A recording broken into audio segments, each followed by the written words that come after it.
gracias a Claro. vos por aceptarlos. Bueno, contame cuál es tu primera reflexión, digo, porque mucho se habló en la previa de esta elección. Algunos hablaban de alguna encuesta intencionada, aunque había dos fuertes que marcaban un triunfo que terminó, bueno, consolidándose el día domingo por parte de el oficialismo allí en Corrientes. Bueno, varios datos para rescatar. El primero es la participación, ¿no? Más del 73% de los correntinos, alrededor del 73% de los correntinos que estaban empadronados votaron. En un año en el que hay tanta apatía para participar de procesos electorales, Corrientes tuvo una cifra destacada. Por supuesto, en una elección ejecutiva siempre es mucho más convocante que una elección de medio tiempo.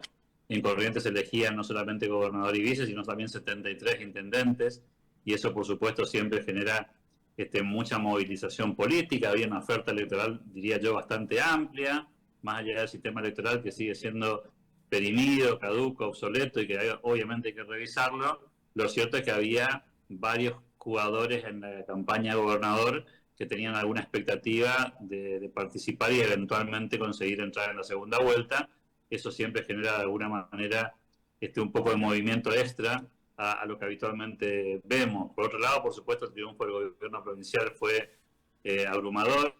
A mi juicio, eso se veía venir más allá de las encuestas, por una diferencia de estructura muy sofisticada que el gobierno provincial tiene hace muchísimos años. No olvidemos que el oficialismo correntino gobierna hace 25 años y que eso, por supuesto, le da un conocimiento topográfico de la provincia, muchos jefes territoriales comunales, que de alguna manera aseguran el triunfo en cada localidad. Y de hecho, 65 municipios terminaron estando en manos del gobierno provincial, y eso explica en buena medida el número, la cifra final, y por supuesto también el triunfo del candidato a gobernador Sí, Juan Pablo Valdés, ¿no? y Alberto en la elección anterior a gobernador, incluso el actual gobernador había sacado una cifra realmente impresionante, creo que arriba del 70%. 76%, Uf, con la diferencia que esa fue una elección polarizada, claro. porque había solamente dos candidatos a gobernador, y entonces se consumió el oficialismo el 76% de los votos, el justicialismo armó un frente político en ese momento, sacó el 23% de los votos. Obviamente había solamente dos opciones, estaba muy cantado el resultado. Acá había al menos 4 candidatos con expectativas de alguna manera ingresar a la segunda vuelta, y entonces toda la perspectiva política correntina estaba cifrada en que el gobierno provincial no consiguiera pasar la línea de los 45 puntos o de los 40 puntos más un voto y los 10 puntos de diferencia que se necesitan para calificar y resolverlo en primera vuelta. Pasó todo eso y mucho más, ¿no? El gobierno consiguió cerca del 52% de los votos, y la verdad que ningún partido opositor logró acercarse siquiera a los 30 puntos que hubiera necesitado Mm. para cumplir al menos uno de los requisitos Y esa, de la segunda vuelta. esa expectativa que marcás vos, digo, yo entendía que, bueno, Ricardo Colombi ya después de tres gobernaciones estaba como un poco gastado. Veía al candidato de La Libertad Avanza que hacía su bautismo como partido propio allí en Corrientes, que es muy particular, más allá de que cada provincia es particular, pero bueno, vos hablabas de estos 25 años del oficialismo. ¿La expectativa estaba solo en ellos o había parte de la sociedad, entendés vos, como lectura política, que tenían chances de disputarle una segunda vuelta al oficialismo? Y también el justicialismo, ¿no? Eran las tres Claro, sí, fuerzas sí, sí. políticas que mencionaba, tenían la expectativa de que había mucha queja, mucho reclamo, hay un desgaste. Cuando vos gobernás tanto tiempo, el poder se desgasta. De hecho, la mención del candidato, que es hermano del gobernador actual, generaba, por supuesto, algunos rechazos de propios y extraños. Inclusive dentro del radicalismo hubo muchas quejas al respecto, porque se trataba de un reemplazo dentro de un ámbito familiar, y hubo acusaciones de dinastía y de nepotismo que por supuesto limaban esa posibilidad, y algunos entendieron que eso iba a ser suficiente para que el gobierno no le alcanzara para juntar los 40 puntos de piso que necesitaba para evitar al menos la primera línea de posibilidad de segunda vuelta. Había un voto opositor, claramente. Cuando vos sumás el voto opositor era un número realmente significativo, pero tampoco había una propuesta unificada. Y entonces obviamente esa dispersión terminó jugando en contra de las posibilidades de alguno de arrimarle un poco las chances y disputarle el poder al gobierno provincial. A mi juicio, la gran debilidad opositora fue, por un lado, los candidatos, que por supuesto pesan y mucho, y por otro lado, el diseño territorial. Vos en este tipo de elecciones necesitas tener de los 73 municipios por lo menos 25 o 30 candidatos muy competitivos en el interior que te permitan garantizarte elecciones parejas en los municipios y que de alguna manera posibiliten arribar a una chance de segunda vuelta. Cuando no tenés buenos candidatos comunales y tampoco tenés buenos candidatos provinciales, la verdad que se hace muy cuesta arriba contra una estructura que está tremendamente aceitada, porque tiene mucha gimnasia electoral y está muy acostumbrada a estas disputas tan complejas, ¿no? ¿Cómo se proyectó, Méndez, este triunfo de Valdés en lo que tiene que ver con candidatos a legisladores, tanto diputados como senadores, y en los municipios, en las intendencias? Bueno, te decía, 65 municipios en manos del oficialismo provincial, abrumador también ahí el número de diferencias. Recordemos que en los municipios se necesita solamente una mayoría simple, con lo cual ni siquiera necesitas un número calificado, simplemente ser el candidato más votado. En la legislatura se renovaban 15 bancas de la Cámara de Diputados, la mitad de la Cámara de Diputados. De esos 15 ingresó el oficialismo 9 y después se distribuyeron los restantes 6 diputados en 3 para el Frente Limpiar Corrientes, que es el que cabeza el justicialismo, 2 para Encuentro por Corrientes y 1 para La Libertad Avanza, y en el Senado se renovaba un tercio, es decir, 5 senadores.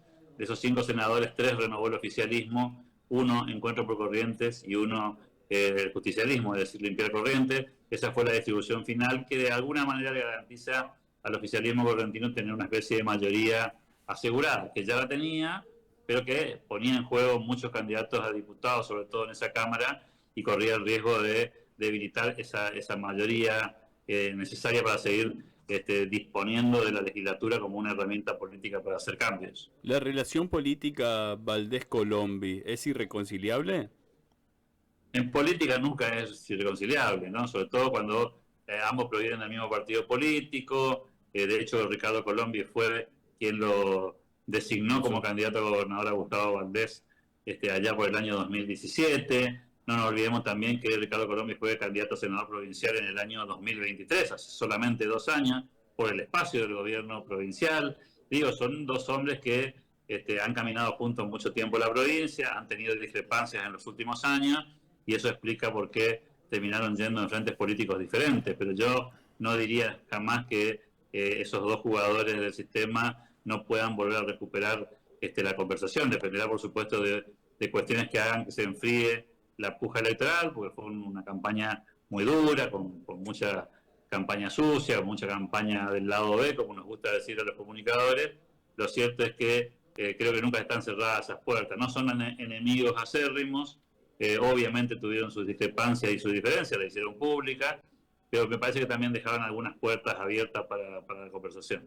Bueno, Colombi dijo que se retiraba, que iba a formar dirigentes, así que no lo vamos a ver en la próxima elección como candidato. Alberto, ¿cuán cerca estuvo el radicalismo correntino de cerrar con La Libertad Avanza? Digo, Juan Pablo Valdés hablaba que le pidieron, como comúnmente decimos en el barrio, el oro y el moro, motivo por el cual no pudieron llegar a un acuerdo.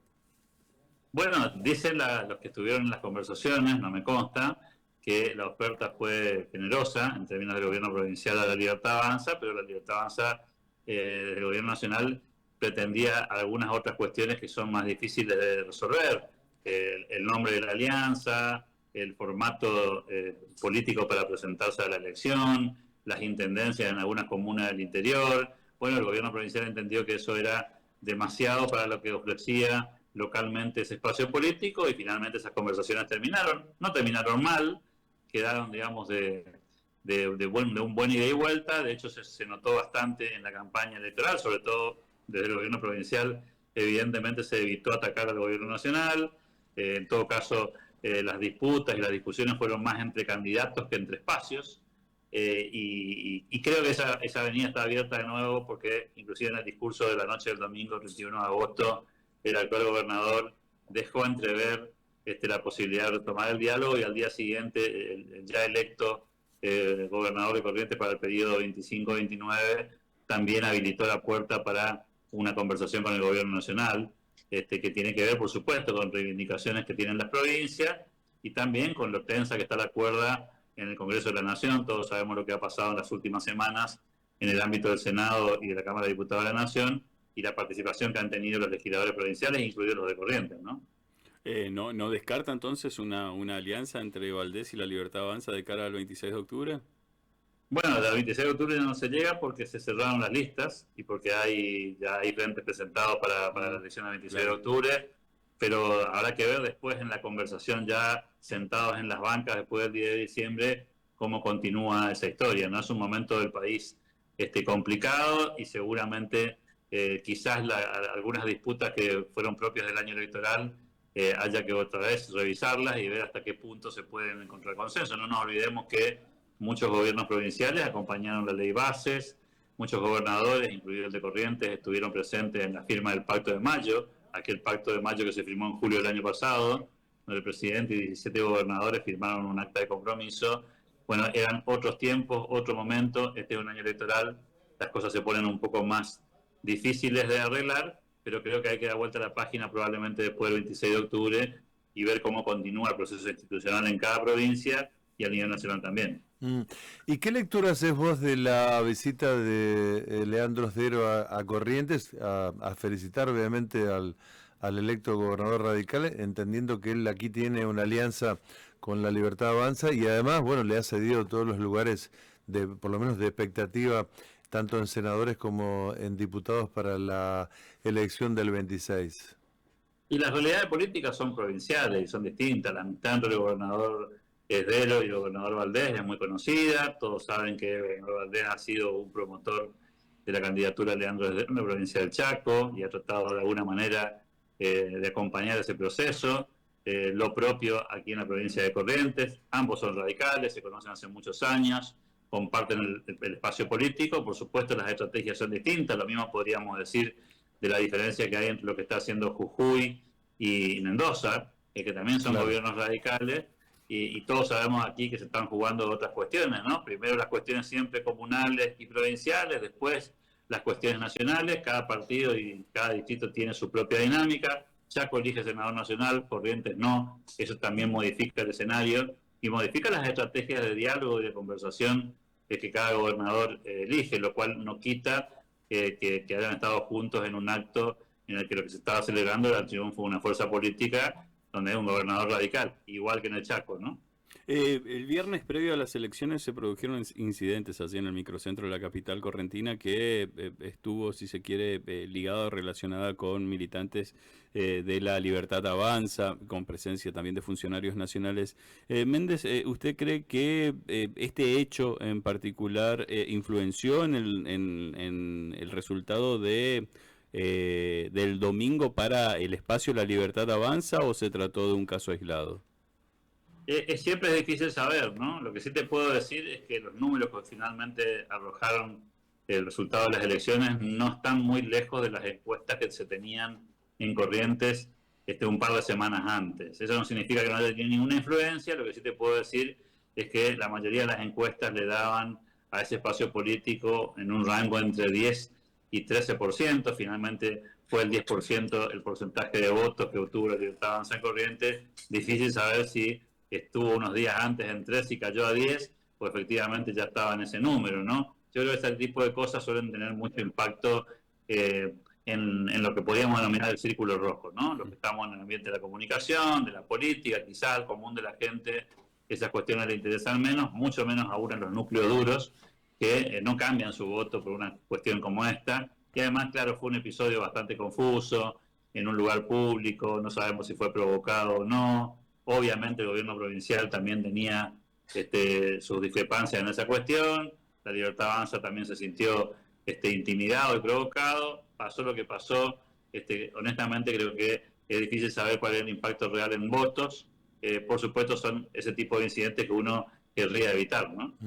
¿Qué pensás vos que puede hacer el gobierno nacional post elecciones si es que, bueno, la Libertad Avanza consigue ese músculo legislativo que no tiene hoy en el Congreso? Digo, ¿qué tendrán para ofrecer después los gobernadores? Porque, bueno, se quedan vacíos, digo, de en cuanto a candidatos, pues ya los que van en coalición con la Libertad Avanza entregarán sus senadores y sus diputados. Digo, a partir de allí, ¿qué tendrán los gobiernos como para negociar con el gobierno federal, atendiendo que, bueno, necesitan urgente obra pública, necesitan arreglar las rutas nacionales que cruzan por sus provincias, necesitan, obviamente, mayor financiamiento, puesto que ha caído el consumo en la República Argentina, y además, bueno, sus arcas están bastante flacas de cara a un diciembre que por lo general, Alberto, siempre es caliente? Bueno, ahí hay que ver dos cosas, ¿no? Primero, que el gobierno nacional, por más de que gane la elección, va a tener seguramente una cantidad de legisladores interesantes en la Cámara de Diputados, pero de ninguna manera va a alcanzar a tener mayoría parlamentaria. Es decir, hoy el gobierno nacional aspira a tener un bloque de 70, 80, 90 diputados si es que hace una elección muy buena. No nos olvidemos que se renueva solamente la mitad de la Cámara de Diputados. Sí. Eso lo deja todavía muy lejos de los 127 del quórum y de la mayoría para aprobar una ley en la Cámara de Diputados, y mucho más lejos en el Senado, en el que se eligen solamente 24 de los 72, con lo cual, aún haciendo una muy buena elección, el gobierno nacional va a necesitar conversar con otros espacios políticos. Por supuesto, no es lo mismo si te faltan 30 legisladores en la Cámara de Diputados que si te faltan 60, y no es lo mismo si te faltan 15 senadores que si te faltan 25 senadores. Entonces creo que ahí el músculo de conversación de muchos gobernadores provinciales, que es quizás el movilizador que están teniendo algunos gobernadores para tratar de armar una suerte de espacio de coalición, tiene que ver con eso, ¿no? De ofrecerle al gobierno nacional el quórum, la mayoría para aprobar algunas leyes que tienen que ver con las reformas, y por supuesto, a cambio de eso, quizás tratar de recuperar algo de la recaudación que se ha perdido en los últimos meses y que obliga a muchas provincias a recalcular cómo llevar adelante sus presupuestos. Este es el gran debate de Argentina, ¿no? Es una sábana corta, con un gobierno que tiende a buscar restricciones presupuestarias, nacionales primero y provinciales después, porque cree en el equilibrio fiscal como concepto y cree que la única forma de bajar impuestos es bajar el gasto. Bueno, en esa filosofía las provincias tensionan y no están tan de acuerdo con esa reducción del gasto del Estado, porque entienden que lastima las finanzas locales, y eso de alguna manera repercute en el funcionamiento del Estado provincial y municipal. Esa va a ser la tensión que vamos a vivir en Argentina en los próximos 2 años después del 26 de octubre, ¿no? ¿Y cómo se van a tener que reconfigurar los partidos tradicionales? La UCR, más de 100 años de vida democrática, el peronismo, el justicialismo, más de 75 años que, bueno, que empezaron a ver el amanecer de la política, y hoy se encuentran con, bueno, un gobierno 2015-2019 que pertenece a un partido que en aquel momento tenía 12 años de creación, hoy un gobierno nacional que, bueno, empezó tímidamente su presidente a aparecer en programas de chimentos, y hoy con una estructura muy, pero muy pequeña, les gana, a ver, como dijo alguno por allí, con 10 gordos tuiteros y un presidente en programas de chisme, le terminaron ganando a los partidos tradicionales. ¿Cómo pensás vos que será el futuro, si es que lo hay, o seguirán siendo los aliados del poder de turno? Bueno, los partidos políticos están interpelados en todo el mundo, no es un fenómeno argentino. En todo caso, Argentina tiene sus propias particularidades, pero algo de esto está pasando en el mundo en general, ¿no?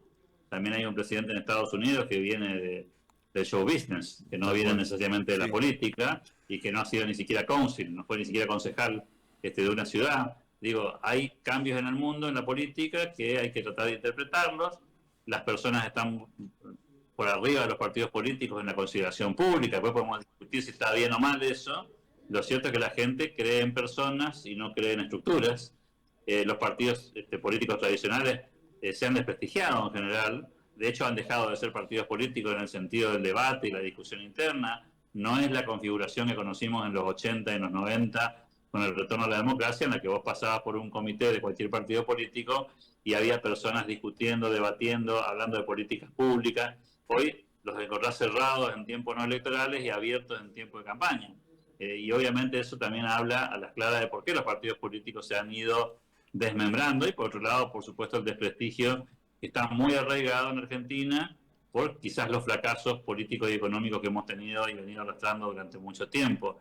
Creo que es tiempo de ayornarse, algunos dirigentes lo vienen entendiendo, otros les cuesta un poco más. hay que salir de viejos paradigmas. Esto tampoco es fácil, pero me parece que en buena hora que la política se zarandee un poco y entienda que hay nuevas reglas de juego, hay nuevos medios para comunicarse, la sociedad está más democratizada en términos de participación, puede opinar en cualquier parte, en los medios de comunicación tradicionales, pero también en las redes sociales, y eso hace que haya una especie de mayor cercanía entre la opinión crítica y la dirigencia política. Eso hace 30, 40 años atrás era bastante más difícil de percibir. Hoy podemos mirarlo rápidamente, casi en el minuto a minuto.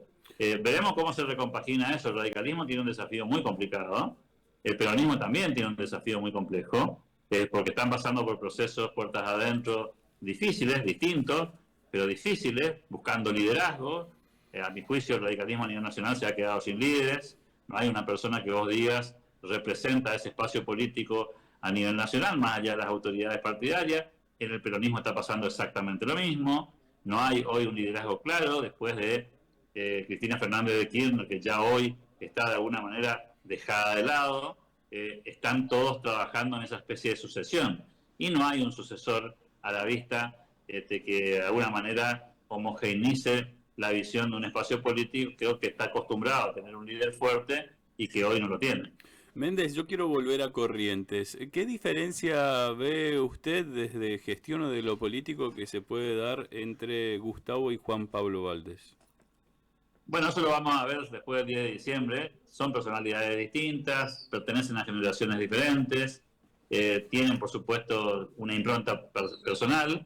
Acá siempre el desafío es ver en qué medida el gobernador nuevo tiene la posibilidad de tener vuelo propio y que el gobernador anterior no te opaque por su forma de trabajar, por su impronta, por su experiencia. Es un desafío complejo de la política cuando la sucesión se da dentro del mismo espacio político y en este caso mucho más aún porque se trata de dos hermanos. Entonces habrá que ver cómo se construye ese vínculo, en qué medida uno se va retirando de la toma de decisiones y en qué medida el otro va avanzando en el conocimiento del funcionamiento del Estado, en una experiencia que obviamente es distinta. Y déjame decirte esto, en un momento de Argentina muy singular, ¿no? No estamos cambiando en Corrientes solamente de gobernador, sino que también estamos cambiando de paradigma, porque obviamente el escenario político-económico de Argentina 26-27 no es el escenario económico y político de 24-25, y eso va a generar, por supuesto, la necesidad de resetear el poder en Corrientes, reformatear la política pública y ver hacia dónde van, ¿no?